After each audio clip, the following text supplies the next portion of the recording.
راست آپ کو لیے چلیں گے اسلام آباد میں فواد چودھری پریس کانفرنس کر رہے ہیں۔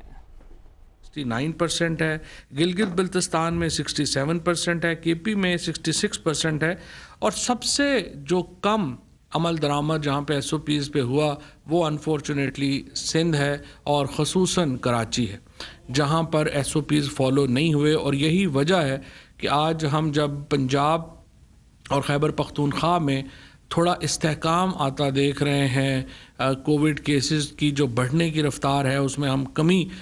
دیکھ رہے ہیں، وہاں پر کراچی میں یہ صورتحال نہیں ہے۔ اور چیف منسٹر صاحب اور پیپلز پارٹی کی اگر گفتگو سنیں تو لگتا ہے کہ پورا پاکستان جو ہے وہ ایس او پیز میں انہی کو فالو کر رہا ہے اور انہی کی پالیسی جو ہے وہ پتہ نہیں کوئی کامیاب ہوئی، لیکن میں ان سے یہ کہوں گا کہ پلیز ذرا اپنے معاملات کو دیکھیں، اور اس وقت کراچی میں زیادہ احتیاط کی ضرورت ہے، اور کراچی میں اگر امپلیمنٹیشن نہ ہوئی ایس او پیز کی تو اس کے اثرات پھر پورے ملک پہ بڑی تیزی سے جاتے ہیں۔ سپلائی چین جو ہے وہ کراچی سے چونکہ شروع ہوتی ہے بندرگاہ کی وجہ سے، تو اس کا پورا جو سپلائی چینز ہیں وہاں پہ جاتے ہیں۔ سو ہمیں کراچی کی بڑی فکر ہے اور سندھ کی بالخصوص فکر ہے کہ جس طریقے سے وہاں پہ حکومت وہاں کی ابھی تک ایس او پیز کو امپلیمنٹ کرنے میں کامیاب نہیں ہو پا رہی، اور یہ امپورٹنٹ ہے کہ وہ اس کو دیکھیں۔ جو آج اعداد و شمار جاری ہوئے ہیں اس کے مطابق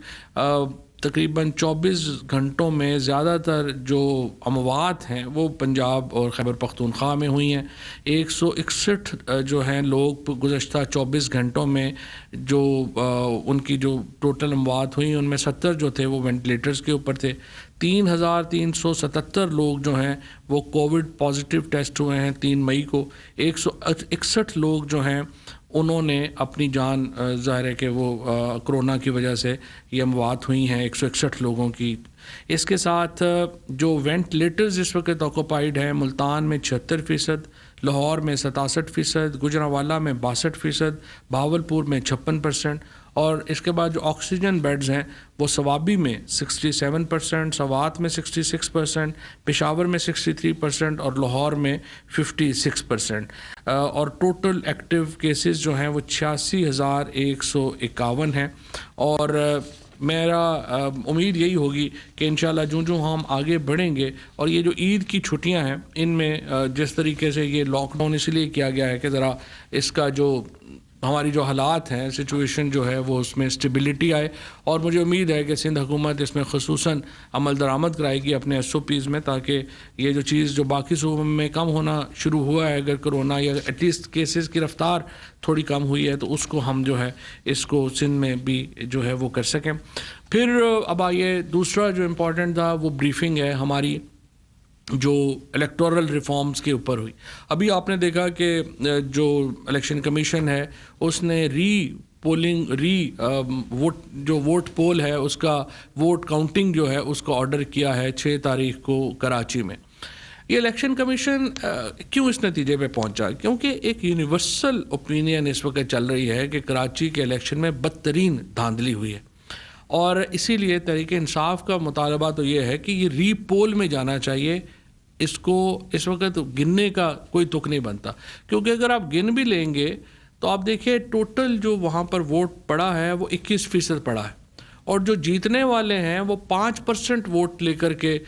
جو ہے دونوں کو، مفتہ اسماعیل ہوں یا جو PMLN پیپلز پارٹی کے کینڈیڈیٹ ہیں، ان کو 5% ووٹ جو ہے وہ ملا ہے۔ اتنے کم ووٹوں کے ساتھ کوئی بندہ اسمبلی میں آ جائے تو وہ پھر ایک ظاہر ہے کہ وہ تو الیکشن جو ہے وہ ایک بالکل تماشا بنا ہے، اور الیکشن کمیشن کو بھی اقدامات اس میں کرنے چاہیے۔ فی الحال کووڈ کی وجہ سے جو سچویشن جاری ہے اس میں بھی ووٹنگ جو ہے وہ بڑی نیچے آئی ہے، اور میں یہ سمجھتا ہوں کہ جس طرح سے ہندوستان میں وہاں کے الیکشن کمیشن نے ارسپانسبل ایٹیچیوڈ لیا، غیر ذمہ دارانہ طور کے اوپر انہوں نے الیکشن کیمپین کو رن ہونے دیا، اور وہاں پر آپ دیکھیں کہ ہندوستان کی آج جو حالات ہیں اس میں بہت بڑی کنٹریبیوشن جو ہے وہ وہاں کے الیکشن مہم نے کی ہے، اور وہاں کے جو الیکشن کمیشن کے ذمہ داران ہیں وہ ڈائریکٹلی رسپانسبل ہیں اس حالات کے جو کہ ہندوستان میں ہوئی ہے۔ تو اس سے سبق سیکھتے ہوئے، اس کو سامنے رکھتے ہوئے ہمارے ہاں الیکشن کمیشن کو، میں نے پہلے بھی عرض کیا تھا کہ بہت ذمہ دارانہ طرز عمل کی ضرورت ہے، اور ابھی تک الیکشن کمیشن نے اپنے انتخابات میں کرونا کے ایس او پیز کو جس طریقے سے عمل درآمد کرنا چاہیے اس طریقے سے عمل درآمد نہیں کیا، جو ظاہر ہے کہ ایک بڑی آئی وڈ سے کہ ایک کرٹیسزم تو نہیں کرنا چاہتے ہمیں الیکشن کمیشن کے اوپر، لیکن یہ ایک بہرحال ایک ایسی چیز ہے جس کے اوپر الیکشن کمیشن کو بہت توجہ کرنے کی ضرورت ہے۔ جو الیکٹورل ریفارمز ہیں ہمارے، اس کے 4 حصے ہیں۔ اس کا ایک حصہ ہے جو الیکٹرک ووٹنگ مشین ہے، یعنی ای وی ایم مشین۔ ای وی ایم مشین کا کیا فائدہ ہوگا؟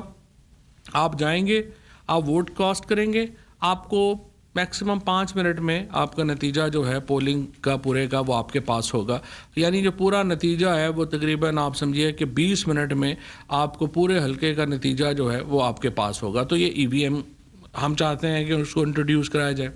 اس کا دوسرا حصہ ہے ای ووٹنگ کا، جو کہ بنیادی طور کے اوپر اوورسیز پاکستانیز کو انیبل ہم کرنا چاہتے ہیں۔ 90 لاکھ پاکستانی اس وقت پاکستان سے باہر ہے اور ہم یہ چاہتے ہیں کہ ان کو ووٹ کا حق ملے۔ اب پیپلز پارٹی اور پی ایم ایل این اس کے اوپر ریلکٹنٹ ہیں، وہ اوورسیز پاکستانیز کو یہ سہولت نہیں دینا چاہتے۔ اگر وہ یہ سہولت نہیں دینا چاہتے تو وہ کھل کے آ کے اپنا ڈفرینس دے دیں۔ ہم بہرحال سمجھتے ہیں کہ اوورسیز پاکستانی ایک بہت اہم حصہ کانسٹیٹیوٹ کرتے ہیں پاکستان کے، ہمارا جو معاشی نظام ہے، ہمارا جو سماجی نظام ہے اس کا، اور ہم اوورسیز پاکستانیز کو اتنا ہی پاکستانی سمجھتے ہیں جتنا پاکستان کے اندر رہنے والے پاکستانی، اور اس لیے ہم ان کے رائٹس کی، ہم ان کے حقوق کی، ہم ان کو ووٹ کے سہولت دینے کی جو مہم ہے ہم اپنے طور کے اوپر جاری رکھیں گے۔ اس کے لیے جو آج ہم 2 آرڈیننسز جو ہیں اس کی کابینہ نے اپروول دی ہے۔ ان دونوں آرڈیننسز کے تحت ہم نے ایک آرڈیننس کے تحت الیکشن کمیشن کو یہ اختیار دیا ہے کہ وہ ای وی ایم مشین استعمال کر سکے گا انتخابات میں۔ دوسرا جو اہم اختیار ہم نے اس آرڈیننس کے ذریعے جو آج سی ایل سی میں جائے گا اور کابینہ نے اس کی اپروول دی ہے، اس کے ذریعے الیکشن کمیشن کو یہ اختیار دیا گیا ہے کہ وہ اقدامات کرے اوورسیز پاکستانیز کو ووٹ کا حق دینے میں، جو فیسلٹی ہے وہ پرووائڈ کرنے میں۔ ان 2 آرڈیننسز کی منظوری جو ہے وہ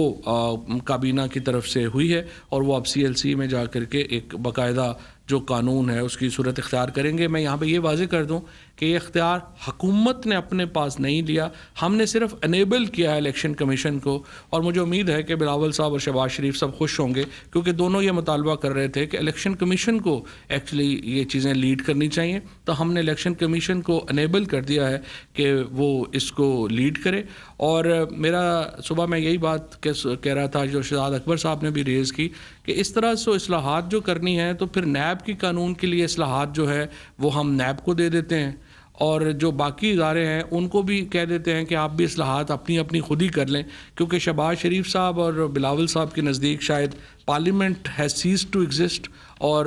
ان کے نزدیک جو باقی ادارے ہیں وہ ہی سارے کام انہوں نے ہی آگے کرنے ہیں۔ تو ایسے ہمارے اوپر نابالغ لیڈرشپ مسلط ہے جن کو یہ بھی نہیں پتا کہ پارلیمان کا ایک ملک میں کیا کردار ہے، باقی اداروں کا کیا کردار ہے۔ یہ صبح سو کے اٹھتے ہیں، جو ذہن میں آتی ہے کہ آج ہیڈ لائن میں عمران خان نے کیا بات کہی ہے، ہم نے اس کے خلاف چلنا ہے۔ ایسے جو ہیں یہ مریم اور بلاول جیسے جو نابالغ لیڈرشپ ہمارے پہ مسلط ہو گئی ہے۔ لیکن بہرحال یہ آخری 2-3 سال ہی ہیں ان کے بھی، جس طرح سے ہم نے دیکھا کہ نواز شریف اور زرداری صاحب کی سیاست اپنی ہچکولے لیتی ہوئی گئی ہے، یہ بھی پی ڈی ایم کی سیاست تو ختم ہو گئی ہے، اب نون لیگ اور پیپلز پارٹی کی سیاست کے خاتمے کا وقت ہے، وہ بھی مجھے لگتا ہے کہ اپنے آخری ہی جو ہے وہ اس کے اوپر اپنے ہی آخری وقت کے اوپر ہے۔ اچھا، تو اس میں جو حصے ہیں جیسے میں نے آپ کو عرض کیا کہ ای وی ایم ایک حصہ ہے، ای ووٹنگ دوسرا حصہ ہے، بائیو میٹرکس تیسرا حصہ ہے، اور پھر چوتھا حصہ ہے لیجسلیشن کرنے کا۔ جو لیجسلیشن کا پارٹ ہے اور ای وی ایم کا پارٹ ہے وہ مکمل ہے، ہم نے لیجسلیشن بھی کر دی، ہم نے اس کے اوپر اپنے ایکٹ ہے وہ بھی ہم نے دے دیا، کانسٹیٹیوشنل امینڈمنٹس بھی دے دی، اور ہم نے الیکٹرک جو ووٹنگ مشین ہے اس کی ٹیکنالوجی بھی ہم نے تیار کر دی۔ اس کے اوپر آج جو ہے وہ شبلی فراز صاحب نے بھی اس کے اوپر بریفنگ دی، اور پھر جو امین الحق صاحب ہیں آئی ٹی منسٹر، انہوں نے ای ووٹنگ کے اوپر جو ہے وہ ہم نے اس کی جو بریفنگ ہے وہ کر رہے ہیں۔ اور تیسرا امپورٹنٹ ہے بائیو میٹرکس، جو کہ نادرا کا ایک معاملہ ہے کہ انہوں نے اس کو کیسے. اب یہ بائیو میٹرکس اور ای ووٹنگ جو ہیں یہ دو ایریاز ہیں جس پہ ابھی ٹیکنالوجی کا کام بھی ہونا باقی ہے اور وہ بھی مکمل نہیں ہے، اور اس کے اوپر ایک کنسلٹنٹ مقرر کر دیا گیا ہے جو ان دونوں چیزوں کو لے کے آگے چلے گا. اور جو لیجسلیشن پارٹ ہے اس میں پیپلز پارٹی اور پی ایم ایل این جو ہے، اب اگر وہ اس کو ہمارا جو اوورسیز پاکستانیز کی جو ووٹنگ ہے اگر اس کو یہ سپورٹ کریں گے تو ان کی مرضی ہے. ادروائز دیکھیے ہم بڑے واضح ہیں، ہم اوورسیز پاکستانیز کے لیے ہمارا کمٹمنٹ ہے، ہماری ان کے ساتھ ایک وابستگی ہے، ان کی ہمارے ساتھ وابستگی ہے، اور ہم اس کو آگے لے کے جانا چاہتے ہیں، اور وہ ہم اس کو جو ہے وہ آگے جا کر کے لیں گے. اسی حوالے سے ہم نے انصاف کی فراہمی کے سول پروسیجر کوڈ میں جو اصلاحات کی تھیں ان میں ایک اور بڑی اہم تبدیلی آپ کو معلوم ہے کی تھی کہ سکسیشن ایکٹ جب ہے اس کو ہمیں عدالتوں میں مدت لگ جاتی تھی کہ اگر آپ کو وراثت کا سرٹیفکیٹ لینا ہے.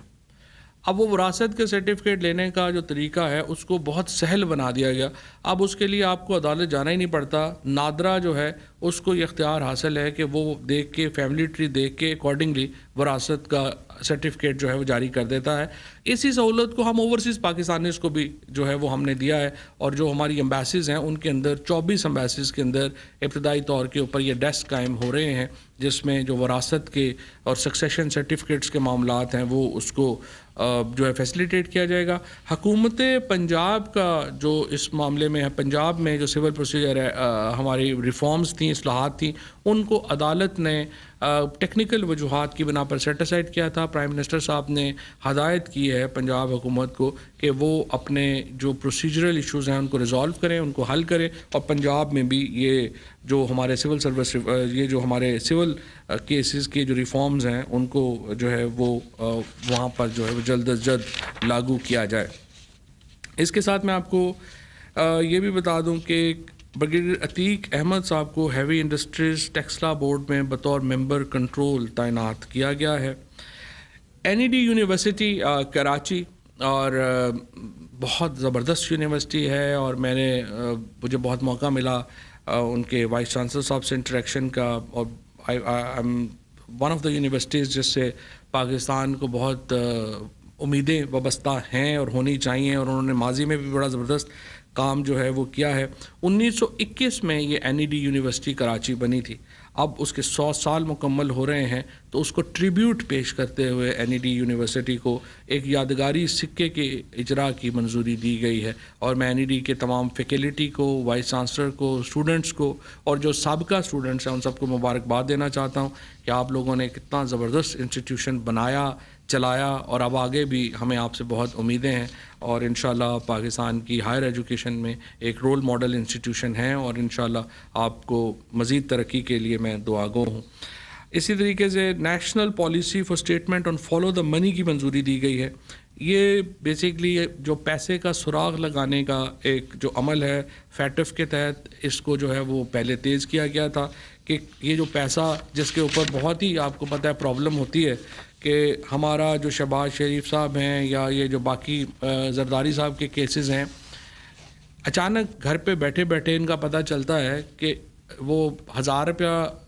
100 سال اپنی فیملی جو ہے ان کی وہ 1000 روپیہ ٹیکس دے رہی تھی. اچانک پتہ چلتا ہے کہ بلینز آف ڈالر کی پراپرٹی جو ہے وہ لنڈن کے فلانی جگہوں پہ یا سرے محل اگ گئے ہیں یا فرانس میں آ گئے ہیں. تو اسی کو ہی آگے بڑھاتے ہوئے یہ لیجسلیشن کی گئی ہے کہ فالو دا منی پالیسی جو ہے وہ اس کو اپروو کیا گیا ہے، اور زیادہ افیکٹولی جو پیسہ ہے اس کو فالو کیا جا سکے گا. وفاقی کابینہ کو ریکمنڈیشن دی گئی تھی کہ عید کے موقع کے اوپر 30 دن کی جو ریمیشن ہے قیدیوں کو دی جائے، یعنی 30 دن کی رعایت دی جائے. کابینہ نے اس کو 90 دن کی رعایت میں تبدیل کر دیا ہے، اور اب جو قیدی ہیں ان کو 90 دن کی رعایت جو ہے وہ حاصل ہوگی. اس میں جو 65 سال یا اس سے زائد عمر کے مرد قیدی ہیں اور 60 سال سے زیادہ جو خواتین قیدی ہیں جو اپنی سزا کا 1/3 حصہ کاٹ چکے ہوں، ان کو بھی یہ خصوصی رعایت جو ہے وہ میسر آئے گی. اسی طرح سے جو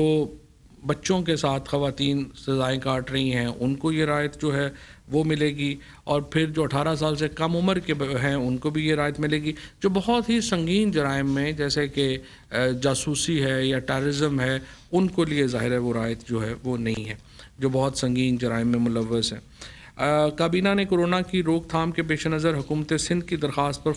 فوج کی تعیناتی کی منظوری دی ہے. حکومت سندھ نے درخواست کی تھی کہ فوج کو تعینات کیا جائے سندھ میں، اور مجھے امید ہے کہ اب شاید وہ SOPs جو ہیں وہ امپلیمنٹ ہونا بہتر شروع ہو جائیں. پہلے مجھے نہیں معلوم کیوں سندھ حکومت نے اس کو اتنا لیٹ کیا. اگر یہ کر دیتے تو اس سے ایک بہت بہتر جو ہے وہ ہو جاتا. اچھا، ایک اور کابینہ نے امیگریشن آرڈیننس 1979 کے تحت اوورسیز امپلائمنٹ پروموٹر لائسنسوں کی تنسیخ کے حوالے سے اپیلوں کے لیے کابینہ ممبران شفقت محمود صاحب کو اور شیریں مزاری کو ایک کمیٹی بنائی ہے، جس کے پاس اگر آپ اوورسیز امپلائمنٹ کے پروموٹر ہیں اور آپ کا لائسنس کینسل ہو جاتا ہے تو اس کے خلاف اپیل کا کوئی جو تھا وہ فورم نہیں تھا. اب شفقت محمود صاحب اور شیریں مزاری جو ہیں ان کو یہ فورم یہ کریٹ کیا گیا ان کے اوپر، اور جو پروموٹرز جن کے لائسنس کینسل ہوں گے وہ اس کمیٹی کو اپیل فائل جو ہے وہ کر سکیں گے.